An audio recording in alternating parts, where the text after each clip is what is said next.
Suit up, strap in, warm the tires, and leave on yellow. Time for the MitsuTimes podcast. Presented by MitsuTimes.org, the home of the fastest Mitsubishi cars.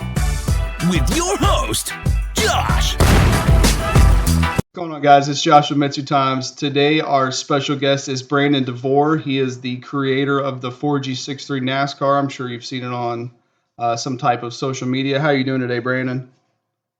Good, man. How you doing? I'm great. I'm so glad to have you on board. I know your car has definitely made its rounds through the corners of the interwebs, so I'm sure people want to hear the man behind the machine.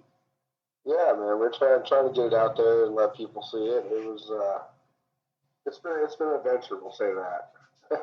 Oh, I bet. Something that's supposed to have a big V8 in it, and here it is with the little 4G63 4-cylinder. Yeah, it definitely ruffles some feathers. That's for sure. So tell us about the 4G63 Nascar as it sits right now. Well, right now it's a 2-liter still. Running 280, 284 cam combo. Sponsored by Zona Rotor. Those guys helped us out. Robert Young over there at Force Performance and Kyle Sport. Those guys are really good to us. They gave us our turbo. It's running the 7964S, which is just a really good turbo. Great setup for what we're doing. And we put a Chevy transmission in it. Had Bill Fitcher, I believe is his last name. Yeah. He does the conversions for Honda and everything else. He did our conversion for 4G63 to GM bell housing. So, without him, we wouldn't have been able to do that. Yeah, a lot of rear-wheel drive guys would be in the same boat. He's really a lifesaver when it comes to rear-wheel drive 4G63. Yeah, he is. The thing is I'm not sure how much longer he's going to be doing it. There's rumors that I guess he's, in the retirement age where he's ready to go enjoy life and quit screwing around with us idiots. Tired of providing rear-wheel drive transmission parts for import cars, I guess. Yeah, man, but really, he's the guy that keeps it all together for us. Not just the Mitsubishi guys, the Honda guys too. Yeah, definitely. Yeah, so he's been a big lifesaver. But yeah, that's 4G63. Pretty simple. We didn't go crazy with it. No stroker, none of that stuff. We're running the Manly turbotop rods. Wiseco pistons. We did coat everything for thermal dynamics. We went through and did ceramic coating and everything. So what motivated you to put a 4G63 into this NASCAR chassis? Well, because I could. I knew it'd ruffle feathers, and we wanted to do something a little different. Ryan Turk did the 2JZ NASCAR, and I was sitting there thinking, well, what's the next best thing? Why not put the 4G63 in a NASCAR? It was a platform that I already knew really well, so it's kind of worked out for us. It just made sense. It did, man. It's just something our plan is to race Pikes Peak with it, so I figured it was a lighter, can make just as much power as the SB2 small block that was in it, and it sits further back in the chassis. So for going around corners, that's better weight distribution. Yeah. So how did you come to own this NASCAR chassis? So that's the coolest part of the story, man. And so I work down at Pikes Peak International Raceway here in Colorado Springs. And a buddy of mine, Dave Stock, he owns Ferguson Buick GMC here in town. And somehow, I don't know how, but he ended up buying the entire Furniture Row team when they ended up closing down. Oh, wow. Yeah. And we were at this event called Hot Rod Rock and Rumble down there. It's this cool rockabilly show. And later in the night, after a few cocktails, we got joking around, and I said, "Hey, Dave, sell me one of those NASCARs." And mind you, he had like 60 chassis. No kidding. They kind of, yeah, man, they had them. I mean, all the way from like when they started, and when they had they were still running the 5th generation of NASCAR. When there was like Rusty Wallace and all them were down there, and Kurt Busch when they were racing for the team. all the way up to the Martin Truex Jr. cars, the Toyotas and all Oh that my stuff. You know, right before gosh. they closed. Yeah, he had the championship cars and everything. And Joe Garone is actually the COO of Pikes Peak International Raceway, and he was the CEO of Furniture Row Racing. So he came to work for us down at Pikes Peak International Raceway. But me and Dave were sitting there joking, and I'd had a few cocktails, and I said, "Hey, Dave, sell me one of those cars. You know, I'm not a rich man. I never thought in a million years I'd have the opportunity to own one." But about 2 weeks later, 8 o'clock in the morning, I get a call, and the hell's phone me at 8 o'clock in the morning, and it was like on a weekend or something. You know, he's calling me. So I ended up answering. He goes, "Is this Brandon?" I said, "Yeah." He goes, "You want a NASCAR?" I'm like, NASCAR? I was like, you know, I ain't got no money, Dave, you know, joking around. And he's like, "No, just come down to the track. I'll show you what I have, and we'll see if we can fit you into one." Well, I go down there, and he's got them all laid out. And he's like, "Yeah, you know, see if something fits." I found the car, the price was right, and we worked a deal. But the coolest part of it was there were some other big names down there. Rusty Wallace was there. I think he was buying some of the cars for his racing school, or the Rusty Wallace Racing Experience or something like that. Okay, yeah.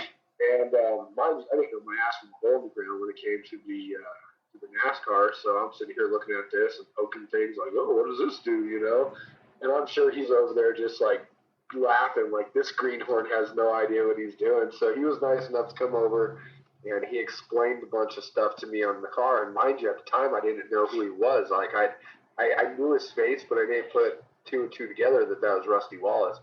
And then after he goes through and, you know, kind of schooled me on how things work on the car, he walked back away and hopped on the phone. And my buddy Dave comes over and he goes, "How does it feel to have a legend, you know, teach you?" And I was like, "What do you mean?" He's like, "That's Rusty Wallace." I'm like, "No way." And it's a good thing that I didn't realize that, because I probably would have been starstruck. Right. You know what I mean? But, Forgot what to say. That's how I ended up coming across the car. And man, it's a great chassis, dude. It's solid, and it's fast now too. We actually got to get it out on the track the other day and put a little bit of power to it, and man, it's cool. That's awesome. So when did you pick it up? I've had it for about about a year and a half now. Right before COVID happened is when we picked it up. So the whole COVID thing happened, and it just like totally.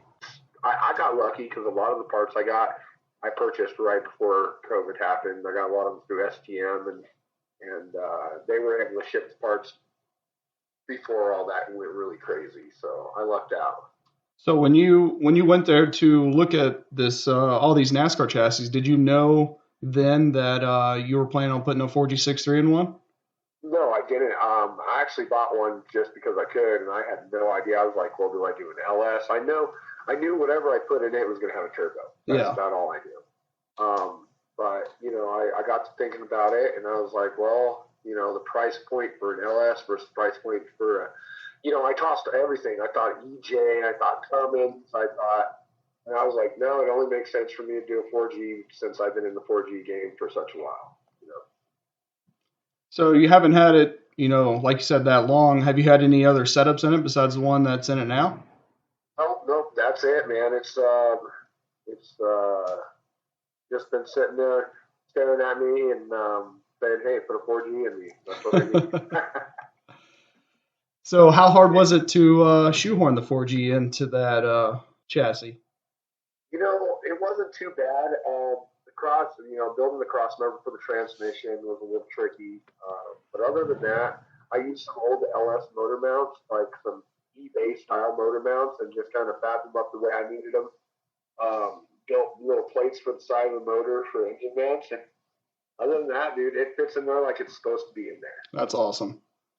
Yeah, it's crazy. It's kind of wild to run cars like that, you know, already. But it's the nostalgia, I guess, of having V8 in the NASCAR, and there's so many people out there that are so diehard on the small block Chevy, small block Ford stuff that, you know, I don't think NASCAR would ever go that route. Right. So is there any part of your car that was still, from the original NASCAR setup other than, you know, obviously the body and the chassis? the engine, so pretty much everything is there except the engine and transmission. The engine and transmission, we transplanted into it. We're running a automatic transmission. They would have ran a manual transmission. Right.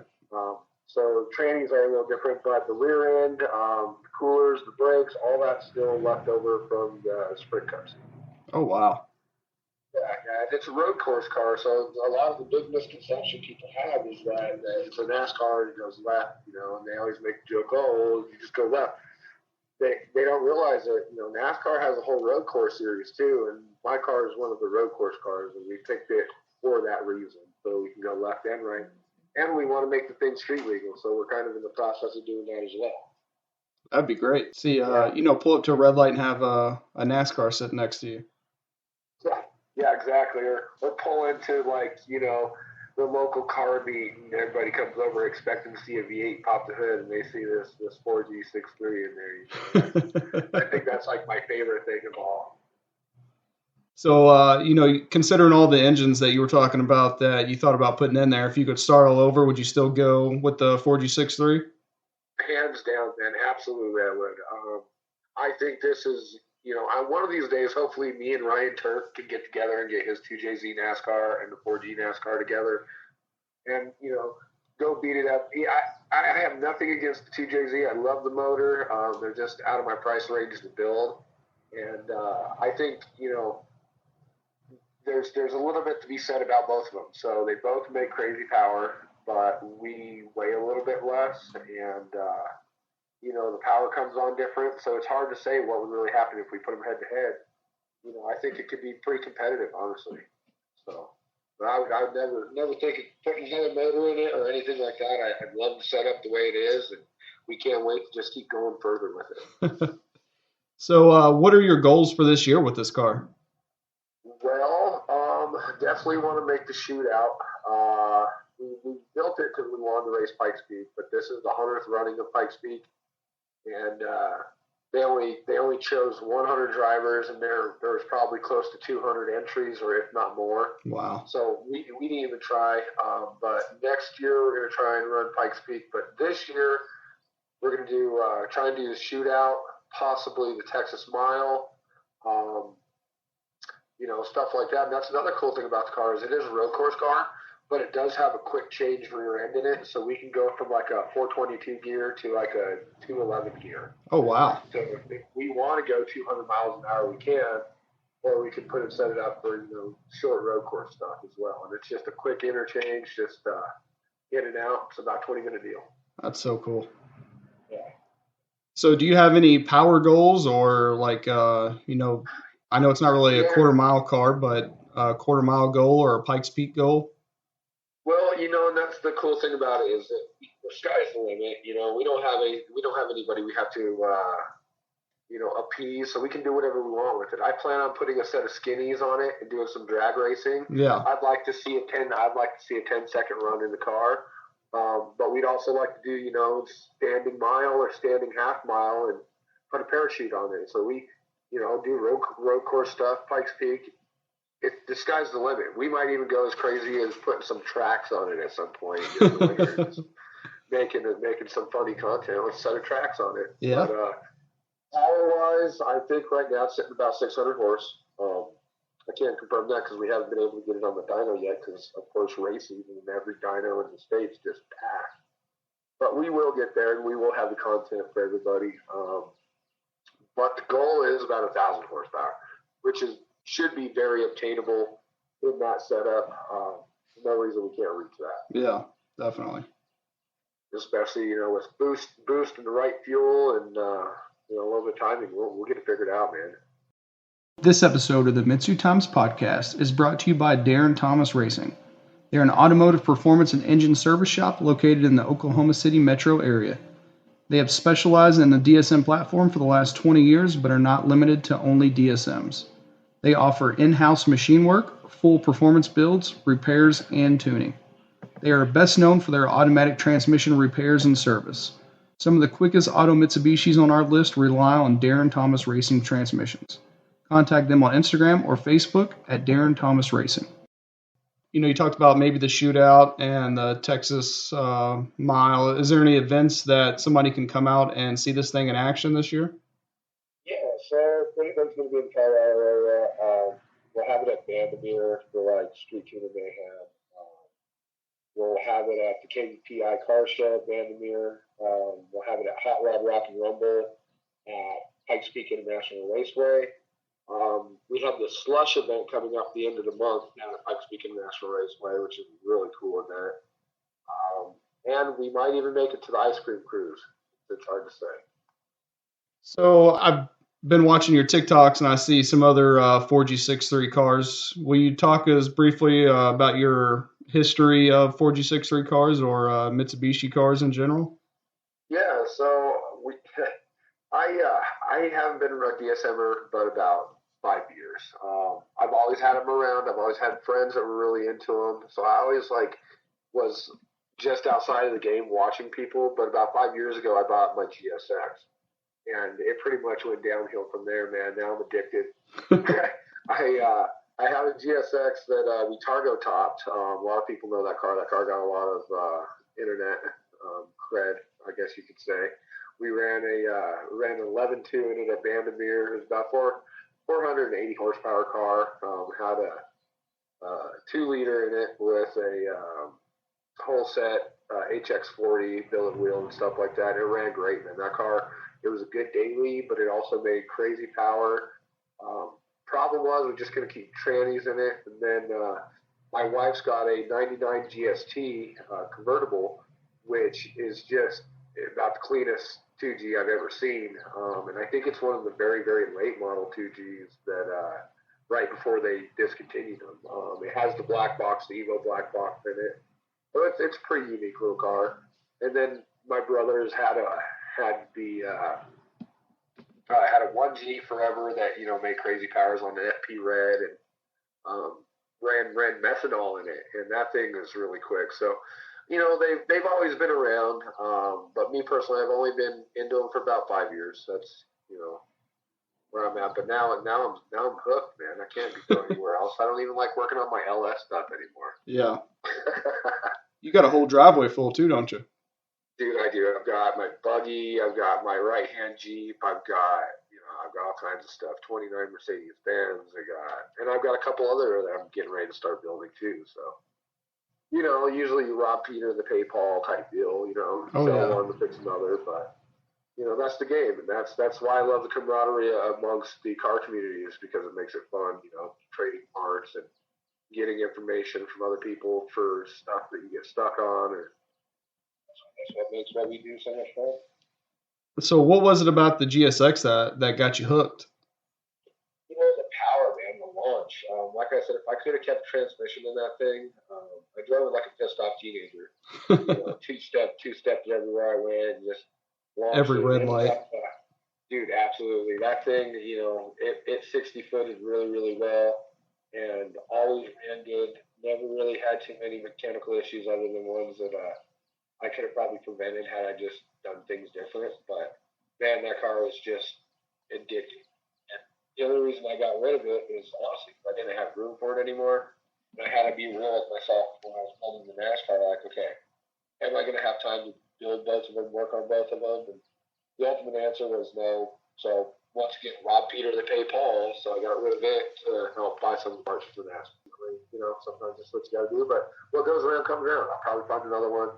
Or build this GST. I like the GST because it's front-wheel drive, and I can make more power and not be wrenching transmissions and blowing out clutches. Yeah, less stuff to break. Exactly. I'm not out there trying to be competitive. I just want to have fun. So spinning ain't winning, but spinning's winning as far as not breaking. Yeah. All right, Brandon. Is there anybody that you want to give a shout out to for helping get the 4G63 NASCAR together? Yeah, man, absolutely.